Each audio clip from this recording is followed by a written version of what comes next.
Buka Alkitabnya saudaraku, kita lihat di dalam 2 Korintus pasalnya yang kedua.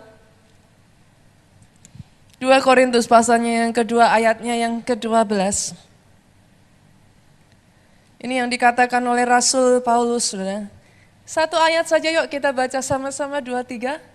Ketika aku tiba di mana? Troas, untuk memberitakan Injil Kristus, aku dapati bahwa Tuhan telah membuka jalan untuk pekerjaannya di sana. Tuhan telah membuka jalan untuk kehidupan saudara.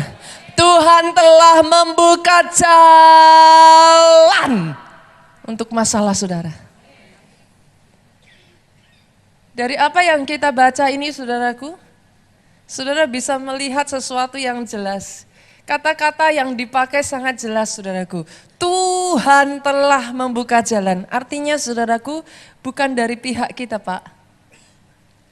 Bukan dengan cara kita Bu. Bukan kita yang paksakan. No.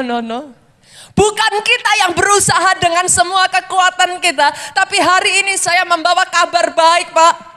Tuhan yang buka jalan. Tuhan yang sudah membukakan jalan yang tadinya tertutup. Dan bukan hanya itu saja saudara, kalau saudara baca dalam kitab bahasa Inggrisnya maka di sana dikatakan the door was open. Hari ini kalau saudara datang di tempat ini dan yang kau lihat pintu tertutup. Hari ini kalau kau datang di tempat ini dan kau terus masih berpikir pintunya masih tertutup. Hari ini kalau kau datang di tempat ini dan engkau masih terus berkata pastor, tapi pintunya masih tertutup, izinkan saya mengatakan ini kepada saudara. Lihat sekali lagi Pak, karena sekali lagi kau lihat, pintu itu sudah dibukakan. Yang tadinya hati-hati yang tertutup saudaraku.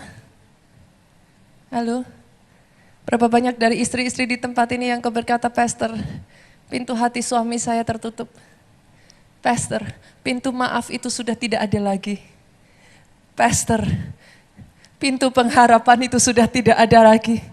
Come on, read it once again. Baca sekali lagi maka saudara akan menemukan di sana the door was open. Sudah terbuka. Look at it once again. Lihat sekali lagi. Look closely. Lihat lebih dekat. Kalau kau tadinya berkata, enggak pastor, pintunya masih tertutup. Come on. Pintu maaf atas hidupmu sudah terbuka. Pintu anugerah atas bangsa ini sudah terbuka. Pintu jalan keluar masalah atas setiap problemmu sudah terbuka. Pintu kesembuhan sudah terbuka.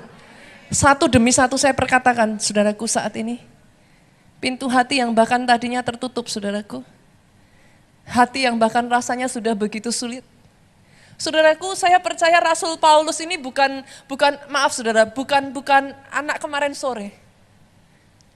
Dia bukan orang yang baru di dalam dunia ini, saudara. Dia orang yang sudah melanglang buana, saudara, di dalam hal ini. Dia terjun di dalam pelayanan ini, saudaraku. Dia orang yang sudah mengalami begitu banyak hal, saudara. Saya yakin, Pak.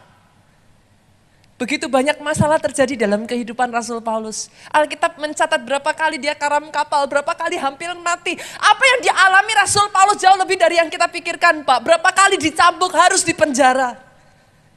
Mungkin saudara katakan, pastor, itu yang saya alami. Kegagalan demi kegagalan itu yang saya alami ketika saya berusaha menembus tembok itu. Tembok demi tembok yang lebih besar, justru itu yang saya lihat. Saudaraku, look at it once again. Lihat sekali lagi.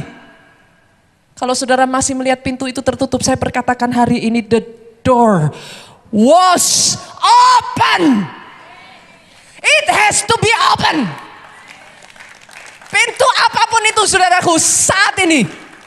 Tangkap rema ini dengan iman, tangkap dengan iman dan mulai deklarasikan.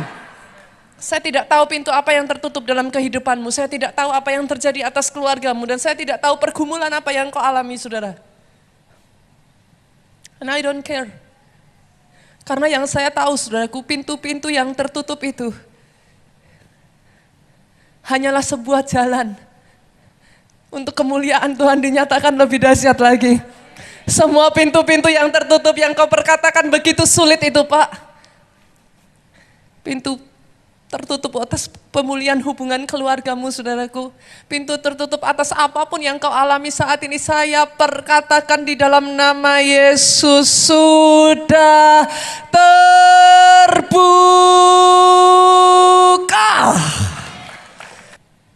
Saudara lihat dengan semua yang dialami Rasul Paulus, saudaraku. Kita buka ayat selanjutnya. Kisah Rasul 28 ayatnya yang ke-31. Lihat apa yang Tuhan kerjakan, saudara, di sana. Kisah Rasul 28 ayat 31.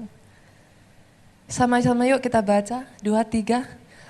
Dengan terus terang dan tanpa rintangan apa-apa, ia memberitakan kerajaan Allah dan mengajar tentang Tuhan Yesus Kristus. Saudara yang sungguh-sungguh berani menceburkan dirimu dalam arus ini, saudara. Siap-siap, saudara akan melihat apa yang disampaikan firman ini terjadi dalam kehidupan saudara. Tanpa rintangan, tanpa rintangan, tanpa rintangan. Begitu saja saudara temukan. Bahkan ketika kau ceritakan tentang Yesus, tanpa rintangan, begitu saja menjawab, yes, oke, mau, terima. Kalau saudara ceburkan dirimu dalam arus ini ya saudara, saudara akan melihat yang mengerjakan bukan kita, tapi Dia. Karena Alkitab jelas mencatat Tuhan telah membuka pintu dalam kehidupan saudara. Saudaraku, untuk setiap rema selalu ada tindakan profetiknya. Masih ingat saudaraku? Semua rema satu persatu yang Tuhan berikan atas gereja kita, saudara, ketika saudara melakukan tindakan profetik, terjadi begitu saja anugerah Tuhan. Masih ingat rema yang pertama Tuhan berikan sejak dari akhir tahun lalu, saudaraku. Bulan Oktober saya masih ingat waktu itu kita ada di India dalam perjalanan di bis, saudaraku. Tuhan memberikan rema yang sangat jelas sekali. Buka sebanyak mungkin parit-parit.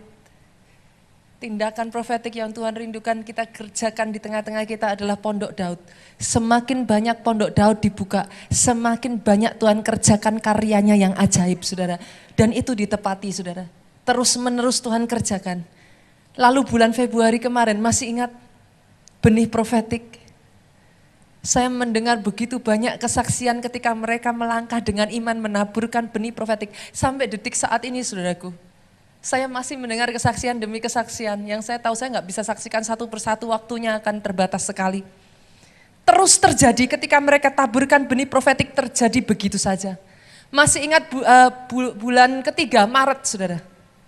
Apa yang Tuhan kerjakan? Mujizat kesembuhan demi kesembuhan. Tuhan kerjakan tumpang tangan atas orang sakit, si sakit akan sembuh. Begitu saja ketika jemaat-jemaat dari gereja ini berani untuk bangkit, saudaraku.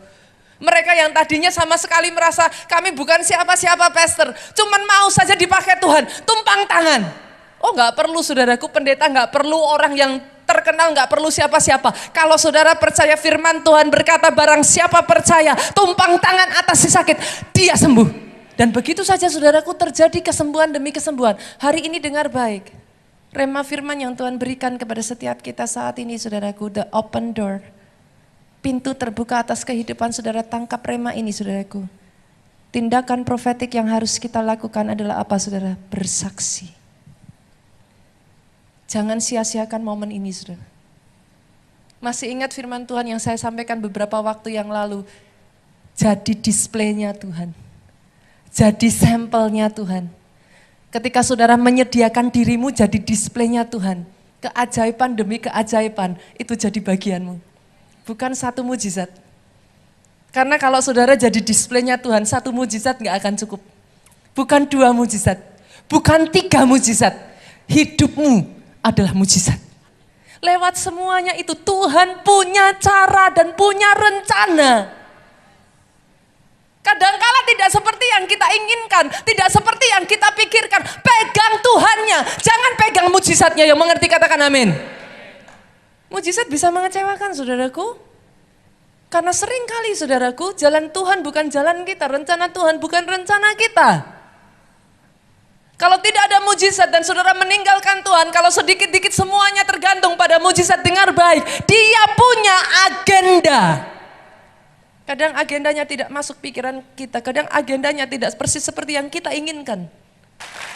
Saudara dengar baik, cara yang pertama yang Tuhan gerakkan untuk saudara dipakai menjadi display, untuk menjangkau begitu banyak orang-orang yang ada di sekelilingmu, karena mereka adalah tanggung jawabmu. Cara yang pertama adalah lewat hubungan saudara. Ketika janji Tuhan yang ada di dalam kehidupanmu, engkau menyadari itu janji Tuhan dan engkau ambil alih dengan kuasa, dengan power. Siapa kira sih saudaraku? Jangan berharap iblis akan senyum-senyum saja dan berkata, monggo kerso silahkan. Jangan harap saudara. Dia akan melawan sekeras tenaganya. Dia akan melawan sebisanya. Tapi dengar baik, firman Tuhan sudah memberikan satu janji kepada kita. Tunduklah kepada Allahmu. Lawanlah iblis, dia harus lari daripadamu. Jangan lepas tanggung jawab saudaraku. Tuhan berikan mereka kepada saudara. Itu tanggung jawabmu. Yang kedua, bagaimana caranya saudaraku? Yang kedua yang Tuhan mau kerjakan, bukan hanya penjangkauan atau orang-orang yang ada di sekelilingmu, keluargamu. Tapi yang Tuhan inginkan saudaraku melalui kesaksian. Halo, coba senggol kiri kanan, sudah bersaksi atau belum? Sudah bersaksi atau belum? Enggak peduli kecil atau besar saudaraku. Kesaksian kecil atau besar Pak. Yesus kita baik. Semakin saudara saksikan, lebih dahsyat lagi dia akan kerjakan. Oh yes. Saudara kalau punya anak Pak, sama-sama dikasih mainan. Yang satu dikasih mainan nadanya datar. Thank you papi. Sama-sama dikasih mainan, yang satu jingkrak-jingkrak, lompat-lompat. Kira-kira saudaraku, cerita ke kiri, cerita ke kanan. Papi beli ini nih, papi beli ini nih, papi beli ini. Kira-kira saudara, saudara akan lebih seneng sama yang mana saudaraku, yang datar atau yang ekspresif? Yang bercerita ke kiri dan ke kanan. Menceritakan kalau papinya baik, sudah mengerjakan ini dan itu, yang mana saudara? Yang seperti ini, kalau saudara jadi orang tuanya, saya jamin saudara, besok-besok lagi nggak usah minta, dibelikan lagi hanya demi lihat ekspresinya. Yang mengerti katakan amin. Yang mengerti aminnya lebih dahsyat lagi. Senggol kiri kanan lagi katakan saudara, makanya bersaksi.